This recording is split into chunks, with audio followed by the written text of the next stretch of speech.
Pagsampa mo ng 22, sasampalin ka ng buhay na akala mo dati chill lang.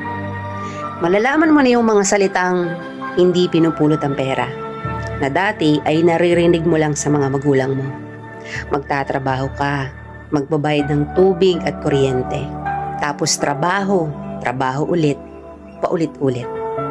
Mamimiss mo yung batang ikaw, musmos, walang alam sa mundo. May mga gabing bibilangin mo ang oras ng tulog mo kasi akala mo makakatulong ito. Gigising ka para kumayod, umanap ng pera. Perang akala mo sapat na.